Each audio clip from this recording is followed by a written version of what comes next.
convidou hoje para conversar com a gente sobre o assunto, a Ana Colete, psicóloga graduada pelo Centro Universitário São Camilo. Mais uma vez, seja bem-vinda.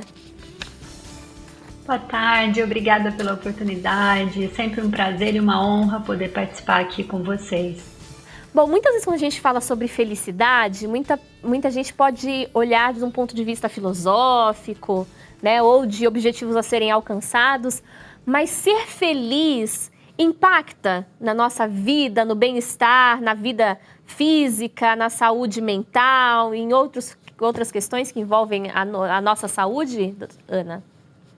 Sim, com certeza, né? O ser feliz, esse estado aí mais pleno, mais harmônico, ele impacta aí muito na nossa saúde mental, física, psíquica, relacional, na maneira como a gente vai perceber o mundo, né? O que é ser feliz? Essa é uma pergunta muito subjetiva. O que isso significa? Que se a gente perguntar isso, cada pessoa vai ter aí uma resposta. Mas se a gente puder trazer esse conceito de uma maneira mais objetiva, ele pode nos ajudar a perceber o mundo de uma maneira mais com um nível de aceitação maior, né? Sim. Conforme você disse, colocou aqui, nesse momento nós estamos passando aí por uma pandemia, agora com esse agravamento, a gente sabe de tudo o que está acontecendo agora no nosso país, mas é preciso que a gente também se trabalhe internamente para que a gente possa perceber isso, todas as adversidades que a vida vai nos colocando como fontes de recuperação do nosso estado psíquico pleno. O que quer dizer isso? Um estado onde existe confiança, onde existe uma segurança no viver, né? Sim. Muitas das vezes a gente foi submetido aí desde a infância a sistemas familiares muito complicados, o que foi ao longo da nossa vida trazendo aí pra gente sentimentos de apatia, de desconfiança, de tristeza, de isolamento. Então a gente precisa amadurecer justamente transformar todos esses sentimentos em sentimentos mais positivos, em sentimentos que nos encaminhem para a luta diária, né, para que a gente possa estar disponível de uma maneira mais amorosa no mundo, contribuindo e não apenas vivenciando a dificuldade como algo que nos leva para trás, né, Sim. como algo que vai tirando de nós a vitalidade. É muito importante a gente estar aí nesse momento agora, ligados e sintonizados com a nossa mente, com as nossas estruturas cognitivas, né, de uma maneira saudável, a que vá propiciando para a gente cada vez mais esse estado aí em que a gente se coloca com funcionalidade na sociedade. Sim, isso é muito importante, Ana, porque assim, a gente vive num momento em especial com as redes sociais, né, com a tecnologia e o acesso que a gente tem cada vez mais rápido e mais amplo à vida das pessoas, uma falsa sensação de que todo mundo é muito feliz, né, que não existe problema, não existe conta para pagar, tá todo mundo sorrindo o tempo todo. Ao mesmo tempo, uma percepção de que essa felicidade ela é necessária, essa felicidade padronizada, e que todo mundo vai experimentar a felicidade, a alegria, a euforia da mesma forma. Isso tudo causa, muitas vezes, uma idealização muito prejudicial à saúde mental e emocional do indivíduo, porque é muito difícil alcançar algo que, na verdade, muitas vezes nem é real, né? Muitas vezes ali é construído dentro de algo que, de fato, não existe. Sim, isso é primordial nos tempos de hoje, né? A gente vive aí uma carência tão grande interna, no qual a gente busca no nosso externo essa felicidade. E a gente sabe que o conceito de felicidade hoje, ele é mais atrelado a um bem-estar interno, né? Então, o que significa isso? Quando eu passo a me comparar com os outros, ele vai sair perdendo, porque sempre vai existir alguém mais inteligente, com mais riquezas, né? com esses valores que talvez para muitos de nós aí estejam mais associados à felicidade. Mas o que acontece é que a gente precisa desconstruir esse significado e trabalhar internamente em nós esse bem-estar, atitudes e comportamentos que promovam em nós uma saúde, porque só quando a gente tiver com essa saúde mental bem desenvolvida, bem trabalhada, é que a gente vai conseguir se relacionar melhor com a gente e assim com os outros. Então a gente vai parar de se comparar, e também uma coisa que é primordial aí quando estamos falando de felicidade é que a gente vai parar de julgar, né? Julgar aquele outro e julgar a nós mesmos. Se a gente trabalha a aceitação da vida, né, com todos os obstáculos que ela nos sugere, a gente vai ter uma melhor aceitação, vamos lidar melhor conosco mesmos e assim com os outros também. Então a gente vai poder aí desenvolver ferramentas internas de resiliência, de um otimismo realista, né? A gente não está falando de uma euforia desmedida, porque quando a gente passa para essa euforia, a gente já está aí falando de um transtorno mental, então isso é preciso que a gente ressalte também. Então, o que acontece? Se a gente começar a trabalhar essas ferramentas internas, a gente vai conseguir acessar essa felicidade e não vai precisar se colocar aí de uma maneira comparativa, né? Claro. Até porque somos seres muito complexos. A gente, ao mesmo tempo, a gente tristeza, a gente precisa sentir essas outras sensações que são tidas como negativas para que a gente amadureça, possa entrar em reflexão, ver aquilo que ainda precisamos transformar em nós mesmos. Isso é muito importante, até porque são esses momentos que dão o tom do que é realmente felicidade, né? A gente só sabe que realmente está feliz porque a gente talvez já tenha em alguma medida experimentado a infelicidade, né, de alguma forma, e percebido que o que sentimos hoje é diferente daquele sentimento, né? Então a gente consegue diferenciar, a gente consegue se entender e almejar algo que é do outro, né? Existe até aquele ditado, a grama do vizinho sempre nos parece mais verde. É algo bastante complexo porque, apesar de aparentar verde, nem sempre ela está verde, né? E isso é muito importante. Agora, falando sobre como a gente lida com os próprios sentimentos, a gente recorreu aqui a um estudo conduzido por pesquisadores da Universidade de Oxford, na Inglaterra, que apontou que sorrir pode reduzir em até 10% a sensação de dor. E aí a minha pergunta é, a gente está num momento, Ana, que está difícil sorrir, né? Parece até insensível da nossa parte sorrir, com tanta coisa desafiadora acontecendo, com tanta gente sofrendo. Mas é importante para a nossa saúde física, mental, rir, sorrir, encontrar algum motivo para trazer esse sorriso novamente para o rosto, num povo brasileiro que, inclusive, é bastante conhecido, né, pela sua alegria, pela sua disposição. Sim, sim, é muito importante. Inclusive, essa informação que você trouxe de nós, povo brasileiro, sermos conhecido aí como povo da alegria, né? A gente pode fazer aí um entendimento de que talvez a gente tenha suportado tantas dores, tantas dificuldades, porque descendemos de pessoas que, apesar de todo o esforço, de ter uma vida comprometida, nos ensinaram a sorrir. É preciso que cada vez mais a gente sorria, mesmo que isso pareça, né, que estamos desconectados da verdade. O que acontece é que ao sorrir, a gente pode perceber o mundo de uma maneira diferente. A gente diz, sim, há sofrimento, mas também há esperança, né? A gente não se fixa na tragédia. Quando a gente diz esse sorrir, né, não é simplesmente o fato de a gente achar as coisas engraçadas, mas é uma maneira de encarar a vida e as adversidades. Sim. É termos aí as nossas estruturas cognitivas. O que são essas estruturas cognitivas? O modo como a gente percebe a vida, o modo como a gente percebe os outros seres, a gente perceber isso com uma maior tolerância, sabendo que os erros fazem parte, os obstáculos fazem parte. Então, quando a gente diz esse sorrir, a gente está ampliando essa fala, né? A gente está simbolizando aí para um sorriso que é um sorriso do nosso pensamento e do nosso sentimento. confiando na vida e na plenitude, né? Então, quando a gente diz vamos sorrir, a gente está conclamando a todos para entrar em contato com os nossos aspectos positivos e transformá-los em esperança, porque só a partir desse momento, só a gente tendo essa confiança de que a tormenta vai passar, é que a gente vai poder estabelecer, né, dentro de nós essa calmaria, e aí sim a gente vai ter condições de lidar com o problema. Se eu me focar no problema, se eu ficar tendo uma visão muito destrutiva, muito pessimista, muito negativista, com certeza eu vou ser sugada por essas emoções e não vou conseguir ver nenhuma outra possibilidade de lidar com as questões. Se a gente tem um símbolo, né, muito grande do sorriso e do humor, seria o palhaço, né? A gente pode trazer essa energia psíquica do palhaço agora para esse momento.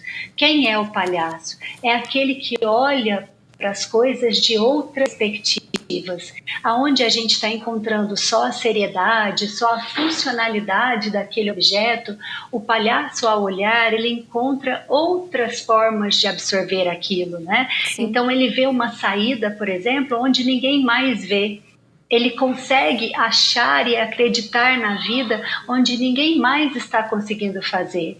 Então, quando a gente diz que é preciso desenvolver esse sorriso, é preciso desenvolver essa habilidade de enxergar novas perspectivas diante da crise. E a gente falava sobre a importância do sorrir, Ana, e você mencionava as questões, né, que o desencadeamento mental, psicológico que isso causa. Mas isso também pode ajudar na saúde física? Sorrir também faz bem para a saúde do corpo, a saúde do cérebro e assim por diante? Sim, hoje em dia, cada vez mais os estudos apontam e comprovam a eficácia do sorriso, né? Cada vez mais psicólogos, médicos procuram estudar o quanto o sorriso é impactante na nossa vida em todos os aspectos, mental, físico, emocional, psíquico. Para a gente ter uma ideia aqui, a gente pode falar de algumas questões físicas que o próprio sorriso trabalha, né? Quando a gente sorri, dá aquela gargalhada boa, né? As nossas partes abdominais, elas estão aí trabalhando muito, e isso pode afetar positivamente o sistema gastrointestinal, né? Provocando aí como se fosse uma massagem nele. As lágrimas que você citou agora há pouco, né? Quando são aí movidas por um riso, elas trazem aí um potencial de melhorar a nossa imunidade, né? Quando a gente fala em sorrir, a gente sabe que estamos aí trabalhando os hormônios do estresse, né? O cortisol reduzindo, abaixando a adrenalina do nosso corpo. Então isso consequentemente vai atuar na nossa imunidade, trazendo aí um sistema imunológico mais forte, né? E consequentemente a gente vai trabalhar de uma maneira mais efetiva fisicamente, né? É um círculo virtuoso, vamos chamar assim. Quanto mais a gente conseguir desenvolver a nossa saúde mental, mais a gente vai afetar a nossa saúde física. E o inverso também é verdadeiro, porque quanto mais hormônios, né, a gente produzir aí, como as endorfinas, a ocitocina, que são considerados hormônios aí que nos auxiliam nas sensações de bem-estar, trazendo calma, tranquilidade, o prazer, mais isso vai afetar a nossa saúde mental. Então a gente precisa sempre desse autocuidado, de gerenciar o nosso estresse, para que a gente possa criar aí um circuito positivo em nós mesmos, né? Que o nosso corpo mental, físico e emocional esteja sempre respondendo de maneira mais saudável. Bom, muito importante. Então, sorria, tá aí uma boa indicação médica, hein? Para a gente ter saúde. Vamos encontrar motivos para a gente sorrir bastante no nosso cotidiano. Agora, a gente falou do ponto de vista psíquico, a gente falou do ponto de vista físico. Queria falar do ponto de vista social. Sorrir é importante? A gente está no momento em que tudo, até pela questão do distanciamento, tudo ou quase tudo tem sido feito com a telinha das reuniões virtuais. Então, o rosto nunca esteve tão em evidência como agora, Ana. Sorrir cria pontes, ajuda no contato social, estabelece relações sociais mais saudáveis também? E como, né? Ela estreita as relações sociais, trazendo aí um sistema de parceria, de confiança.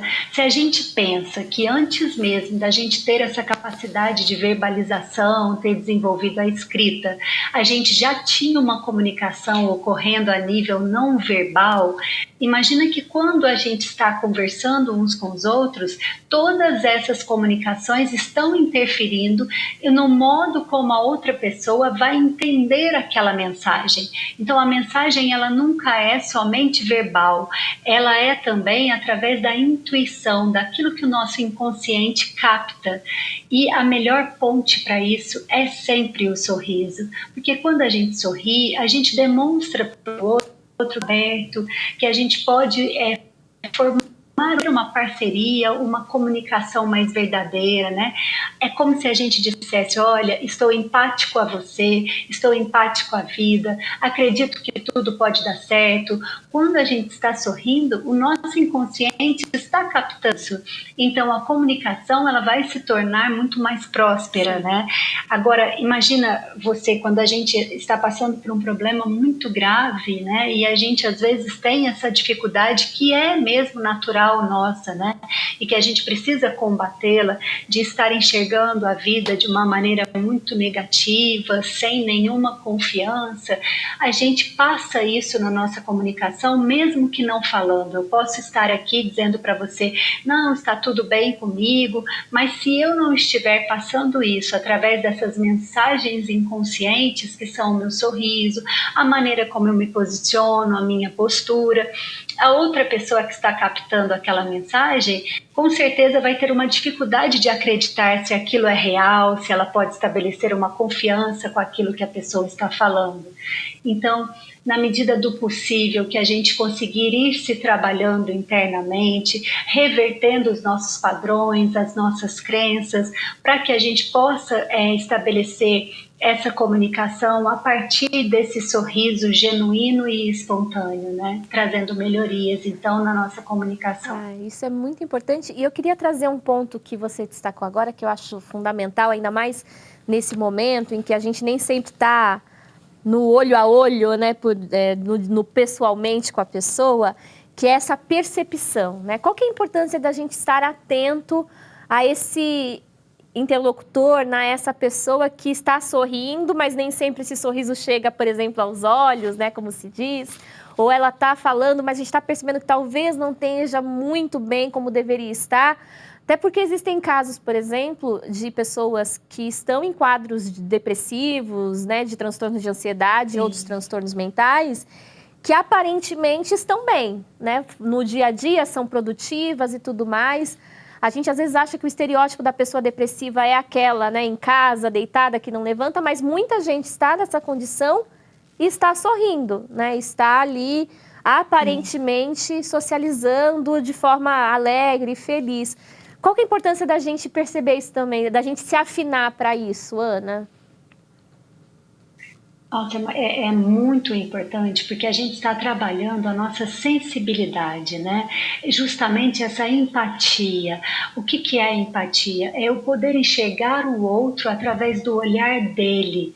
Então, para isso, a gente precisa, de novo eu volto a reafirmar, não julgar o comportamento do outro, não julgar as atitudes, os sentimentos, porque a gente não sabe o que aconteceu na vida daquela pessoa, como ela está enxergando o momento, né? Se ela está se sentindo pertencente à sociedade ou não.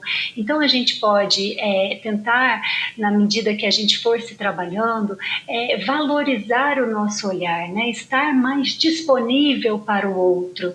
E como é que eu consigo isso? Saindo do meu eu, né? Sempre que eu for conversar com o outro, eu realmente estar numa situação sem ativar os meus mecanismos de defesa. Por exemplo, muitas das vezes a gente já inicia uma conversa pensando, se o fulano me disser aquilo, eu vou responder isso e isso para ele, porque ele sempre diz isso para mim. Então a gente já se coloca na conversa, no diálogo, de uma maneira muito defensiva. E isso vai nos cegar. olhar, porque a gente vai estar conversando com a outra pessoa, mas ao mesmo tempo a gente vai estar somente projetando as nossas questões. Agora, quando eu vou para uma conversa, tentando me sensibilizar com este outro, né, entendendo que ele pode ter um posicionamento diverso do meu e que está tudo bem, que são apenas pontos de vista diferentes devido a toda a história, a gente abaixa as nossas defesas e quando a gente abaixa os nossos medos, o que surge é o amor. Né? O que é esse amor? É justamente o olhar para aquele outro despido de qualquer julgamento. Sim. A gente precisa se trabalhar muito para chegar nesse nível, né? Sim. A gente precisa de muito autoconhecimento, de muito auto-perdão, para que a gente não se julgue, se preencha de um amor próprio, para que aí a gente possa uma relação com o outro a partir da empatia e da solidariedade, disponibilizando assim tudo aquilo que a gente tem de bom. Por exemplo, se eu for um bom ouvinte, então, e eu perceber que aquela pessoa está precisando conversar, eu disponho alguns minutos do meu dia, ou se de repente eu percebo que aquela pessoa está muito sozinha, mesmo que seja pela internet, eu vou propor um jogo com ela, vou propor uma conversa. Então, para isso, a gente precisa estar desarmado, né? E fortalecidos no amor. Sem dúvida. E disposto, né? O amor faz isso, nos dá disposição para a gente estar ali para a pessoa, de verdade, né? Isso é muito importante. Agora, voltando à questão dessa felicidade e principalmente desse estereótipo de felicidade. Muita gente fala assim, não, tem que ser feliz. Isso quer dizer que não tem espaço para mau humor. Né? Se eu acordei um dia mais ou menos, aí não posso. A gente tem que respeitar também o dia que a gente não está tão legal assim e que às vezes, né, a gente quer estar mais recluso ou não está tão animado para ficar sorrindo. Isso também precisa ser respeitado?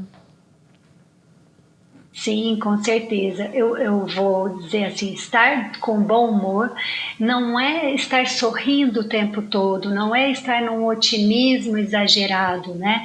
Estar com bom humor é estar disponível para enfrentar as adversidades de maneiras distintas, né? Buscando sempre a solução.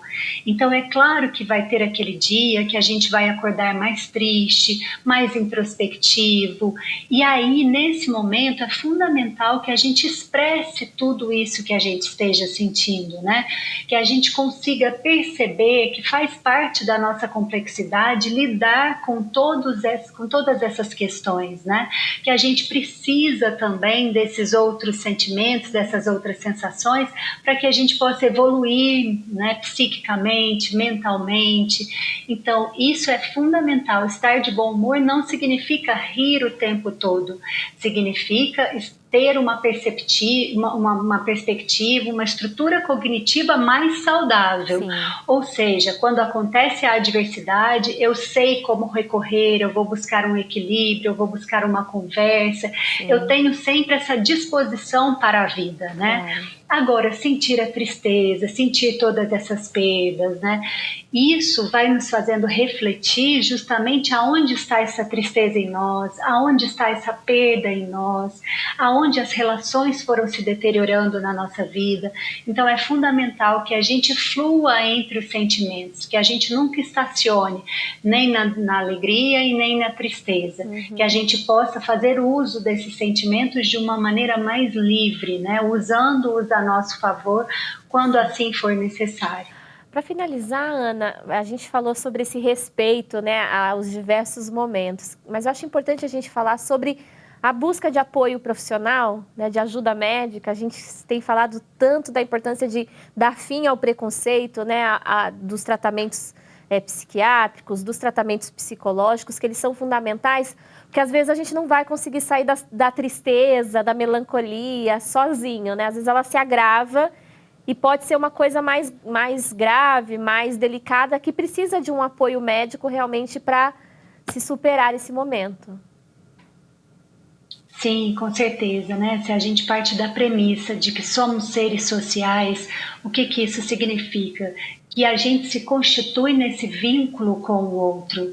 Então, quando eu estou muito dentro de mim, né, quando eu estou muito absorto pelas minhas emoções, eu vou precisar dessa ajuda profissional para fazer o direcionamento de todas essas emoções, para a gente entender como elas se formaram, quais foram os traumas que ainda estão influenciando as nossas emoções, né? Porque às vezes uma coisa acontece com a gente lá atrás, na primeira infância, e isso passa a modificar o modo como a gente vê o mundo. Então, vai chegar num determinado momento que todos esses aspectos, eles vão estar dentro de nós, e se a gente não puder expressá-los, a gente vai ser engolidos por eles. Então, por isso que é primordial que, principalmente agora, nesse momento, para que a gente consiga alcançar aí um equilíbrio emocional, mental, que a gente possa ter um local profissional aí de acolhimento dessas nossas dores, das experiências difíceis, porque a partir do momento em que a gente consegue comunicá-las para esse profissional, a gente já está as acolhendo e aí vai ser possível ressignificá-las, né? Mudar as nossas crenças, os nossos sentimentos, para que aí a gente possa se tornar um vetor até na nossa sociedade de ajuda. Mas para isso a gente precisa estar primeiro equilibrado mentalmente, psiquicamente, emocionalmente, pois só assim, repletos desse amor próprio, é que a gente vai conseguir se doar os. Perfeito. Ana, muito obrigada pela conversa, foi muito agradável e importante, né? Porque apesar da dor, apesar dos desafios, a gente precisa continuar encontrando, né, motivos para ser feliz e para ter esperança em dias melhores. Seja sempre bem-vinda aqui ao Viver é Melhor. Muito obrigada, um abraço para todos.